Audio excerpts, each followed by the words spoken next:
नमस्कार. साताऱ्यामध्ये आपलं सर्वांचं स्वागत आहे. अंजनगाव तालुक्यातील अंजनगाव नगरपालिकेच्या निवडणुकीची रणधुमाळी वाढलेली आहे.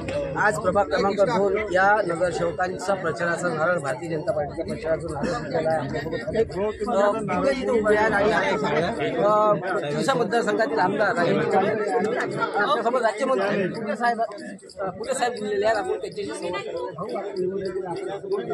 आणि आपण बघतो की आता विजयाची हॅट्रिक लागलेली आहे आणि चिखलदरा नगरपालिकेमध्ये आमदार आल्हाद कनोती हे निवडून आले. परंतु नगरसेवक निवडून आले, त्यामुळं बबलू देशमुख आणि यांनी न्यूजला आरोप केले असं समोर आलं आहे. त्यानुसार त्यांनी त्या मुलाखत घेतली. नगराध्यक्ष यांनी सांगितलं की या विकासासाठी आम्ही मागे घेतलेला आहे, परंतु त्यांनी अनेक आरोप लावलेले आहेत. त्या संदर्भात काय नाही.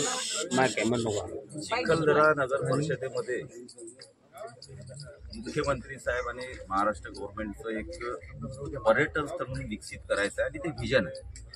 आणि त्यामुळे यशोमतीताई ठाकूर असतील, बाकीच्यांनी बबलू देशमुख असतील यांनी जे आरोप केले ते स्वतः काँग्रेसचे उमेदवार असलेले अब्दुल भाई इथले जे उमेदवार आहेत काँग्रेसचे नगरात त्यांनीच ते खोडून केलेले आहेत, खोडून लावलेले आहेत. आणि त्यांनी स्वतः सांगितलेलं आहे की आम्ही विकासासाठी किंवा मुख्यमंत्री साहेबांनी इकडे जास्त लक्ष द्या म्हणून ते अविरोध आम्ही दिलेला आहे. कुठेही त्याच्यामध्ये दडपशाही किंवा कोणत्याही गोष्टी झाल्या हे स्वतः जर काँग्रेसचे अध्यक्षपदाचे उमेदवार सांगतात तर यांनी थोडं चेहरा आपला आरशामध्ये बघावा. भाऊ, आपण त्या मतदारसंघामध्ये काम करता आमदार आहे तिथे आणि यशोमतीताईंनी अनेक आरोप केले आहेत, लायकी सुद्धा काढलेली आहे.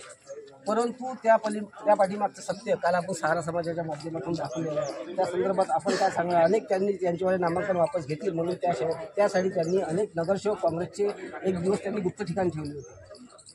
त्यांचं कामच तेवढं आहे की प्रसार माध्यमात राहायचं असते, प्रकाश जोतात राहायला पाहिजे. तेवढंच काम उरलेलं आहे, त्याच्या दुसरं काम उरलेलं नाही. त्यांचं काम करतात. आता या नगरपालिकेच्या निवडणूक आहेत आणि विजन आपल्याला काय?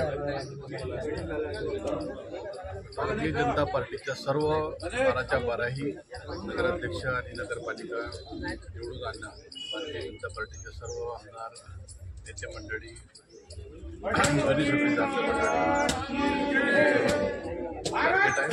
त्यासाठी